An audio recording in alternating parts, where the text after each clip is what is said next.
السلام علیکم دوستو سلطان اورحان کے 3 بیٹے سلمان، مراد اور خلیل تھے اور سلطنت ان میں سے کسی ایک کو ملنا تھی۔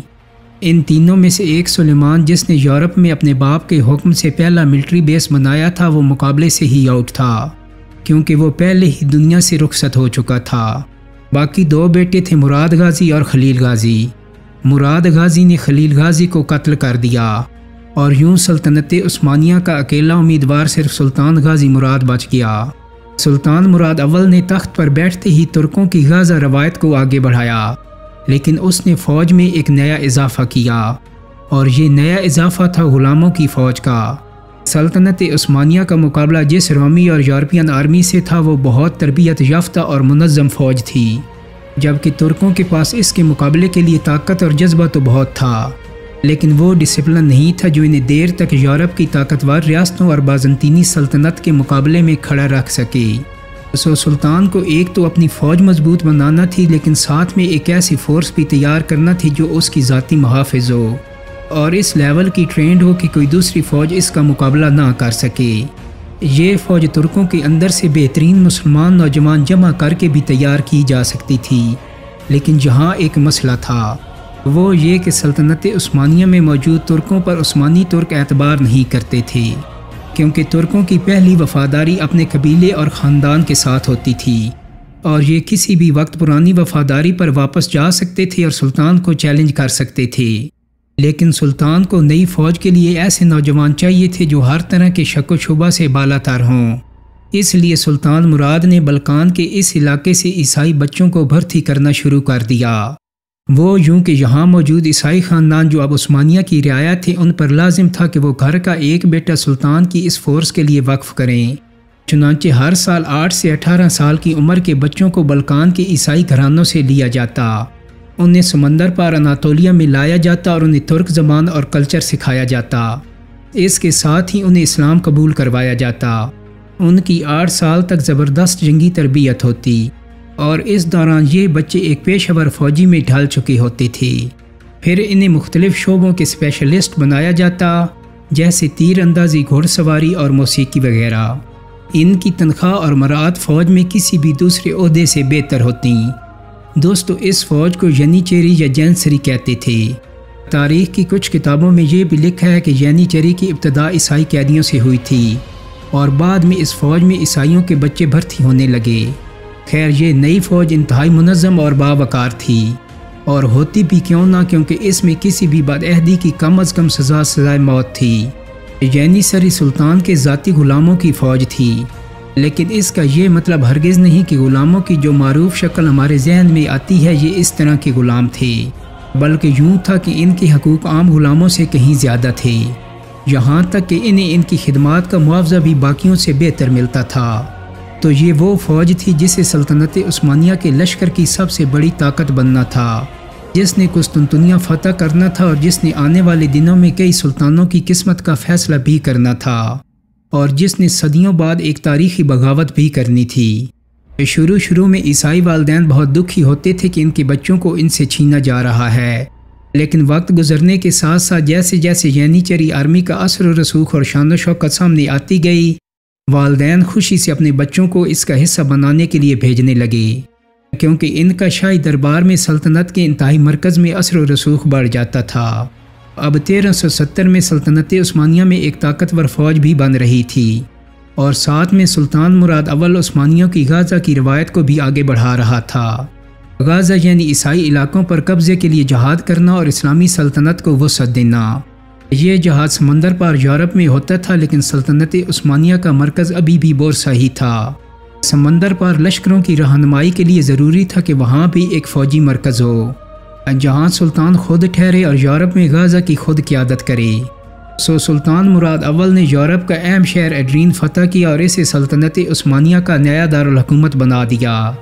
سلطان خود کبھی اناطولیہ اور کبھی یورپ میں ہوتا، لیکن ایڈرین پر اس کا استاد لالا شاہین پاشا بطور گورنر خدمات سر انجام دیتا رہتا۔ دوستو، لالا کا لفظ ترک اپنے اتالیق یا ٹیوٹر کو عزت دینے کے لیے استعمال کرتے تھے، تو لالا شاہین پاشا سلطان کا استاد رہا تھا۔ عثمانیوں کے یورپ میں داخل ہونے اور ایڈرین پر قبضے کی وجہ سے یورپی عیسائی بہت پریشان تھے اور کیوں نہ ہوتے ان کی آزادی ختم ہو رہی تھی، اور خاص طور پر سربین سلطنت کا شہنشاہ خوش نہیں تھا کیونکہ ایڈرین شہر اس کی سرحد کے بالکل ساتھ ہی تھا، لہٰذا اسے خطرہ تھا کہ اگر عثمانی ترک جہاں تک آ گئے ہیں تو انہیں آگے آنے سے کون روکے گا۔ اس نے اس خطرے کو شروع میں ہی ختم کرنے کا ارادہ کیا اور موقع کی تلاش میں رہنے لگا، جہاں چاہ وہاں رہا۔ تو دوستو یہ موقع اسے جلد ہی مل گیا۔ ہوا یوں کہ 1371 میں سلطان مراد اول نیا دارالحکومت ایڈرین میں موجود نہیں تھا۔ وہ اپنی زیادہ تر فوج اور ذاتی غلاموں یعنی چیری کے ساتھ درہ دانیال کے پار اناطولیہ میں تھا، جہاں وہ سلطنت کے اندر موجود کچھ بغاوتوں کو کچلنے میں مصروف تھا۔ ایڈرین شہر میں گورنر شہین پاشا اور 1000 کے لگ بھگ فوج موجود تھی۔ سربین شہنشاہ نے اس موقع کو غنیمت جانا اور 50,000 سپاہیوں پر مشتمل ایک بڑا لشکر مقابلے کے لیے تیار کر لیا۔ دریا مرٹسا پر سربوں کی ایک بڑی فوج خیمہ زن تھی اور عثمانی ترکوں پر کاروار کے لیے تیار کھڑی تھی، لیکن لالا شاہین جو صرف گورنر ہی نہیں بلکہ ترکوں کا ماہر ترین جرنیل تھا، اسے بھی یہ خبر مل گئی کہ سربین لشکر ایڈرین پر حملہ کرنے والا ہے۔ دوستو اس وقت جنگوں میں سب سے بڑا ہتھیار ایٹم بم نہیں ہوتا تھا اور نہ ہی فوج کی تعداد ہوتی تھی۔ اس وقت جنگوں میں اصل طاقت اور ہتھیار خفیہ معلومات ہوتی تھیں جو کہ جاسوس لاتے تھے۔ تو شاہین پاشا کے جاسوسوں نے اسے بتایا کہ رات میں سر فوج ایک جشن منا رہی ہے جس کے بعد عثمانیوں پر حملہ کیا جائے گا۔ پاشا نے اسی موقع کو غنیمت جانا اور خاموشی سے 800 جانبازوں کے ساتھ دریا کے قریب چھپ کر بیٹھ گیا۔ رات کے وقت جب سربین لشکر جشن منا کر تھکن اتار رہا تھا تو اچانک 800 ترکوں نے سربوں پر حملہ کر دیا۔ اب آدھے سوئے اور آدھے نشے میں مست سربین لشکر کے فرشتوں کو بھی خبر نہیں تھی کہ حملہ آوروں کی تعداد 1000 سے بھی کم ہے۔ بے خبر لشکر نے اسے ایک بڑا حملہ سمجھا اور پھر جس کا جدھر منہ اٹھا بھاگ نکلا۔ دوستو اب نقشہ کچھ یوں تھا کہ سربوں کے ایک طرف دریا اور ایک طرف ترکوں کی شکل میں موت تھی۔ عیسائی لشکر دریا کی طرف بھاگا، لیکن اس بھاگنے میں بھی ہزاروں سربین قتل ہو گئے۔ یہ جنگ چونکہ دریائے مرٹسا کے کنارے ہوئی تھی اس لیے اسے بیٹل آف مرٹسا کے نام سے یاد کیا جاتا ہے۔ مرٹسا کی اس تاریخی جنگ میں سربین اتنی بڑی تعداد میں قتل ہوئے کہ دریا کا پانی سرخ ہو گیا۔ ترکوں کی تاریخ کی یہ ایک ناقابل یقین جنگ تھی۔ یہ تاریخ کی ان چند حیران کن جنگوں میں سے ایک تھی جس میں انتہائی چھوٹے لشکر نے خود سے بہت بڑے لشکر کو صرف جنگی مہارت کی بنا پر شکست فاش دی۔ بیٹل آف مرٹسا کو تاریخ میں سربوں کی عظیم تباہی کے نام سے بھی یاد کیا جاتا ہے۔ جنگ کا نتیجہ یہ ہوا کہ وہ سرب جو عثمانیوں کو شکست دینے آئے تھے اپنا علاقہ بھی ہار بیٹھے۔ سربین سلطنت جو ایک بہت بڑی سلطنت تھی کئی ٹکڑوں میں بٹ گئی اور یہ ٹکڑے عثمانی سلطنت کی برتری تسلیم کرنے لگے یعنی اسے خراج دینے لگے۔ سربوں کی عظیم تباہی اور عثمانی ترکوں کا یورپ کی اہم ترین سلطنت سربیا کو شکست فاش دینا یورپ کی عیسائی ریاستوں کے لیے موت کا پیغام تھا، کیونکہ انہوں نے یورپی ملک اسپین میں مسلمانوں کی 8 صدیوں تک پھیلی سلطنت غرناطہ اور اندلس دیکھی تھی، جسے وہ پوری طاقت کے باوجود بیٹل آف مرٹسا کے وقت تک پوری طرح ختم نہیں کر سکے تھے۔ اسپین میں مسلمانوں کی حکومت غرناطہ کی شکل میں تھوڑے سے علاقے میں اس وقت بھی قائم تھی، یعنی عیسائیوں کے نزدیک یورپ میں مسلمانوں کی ایک سلطنت ختم ہو رہی تھی تو دوسری جنم بھی لے رہی تھی۔ ایسے میں اس سلطنت یعنی سلطنت عثمانیہ کے مقابلے کے لیے یورپ کے عیسائی اکٹھے ہو گئے۔ عیسائیوں کے سب سے بڑے روحانی پیشوا پوپ نے یورپ بھر میں عیسائیوں کو عثمانی سلطنت کے مقابلے میں متحد کرنا شروع کر دیا۔ اس سے پہلے بیت المقدس کے لیے مسلمانوں اور یورپ کے عیسائیوں میں طویل صلیبی جنگیں ہو چکی تھیں جن میں مسلمان فاتح رہے تھے، اور جس وقت کی ہم بات کر رہے ہیں اس وقت بیت المقدس پر مسلمانوں کی مملوک سلطنت کا راج تھا۔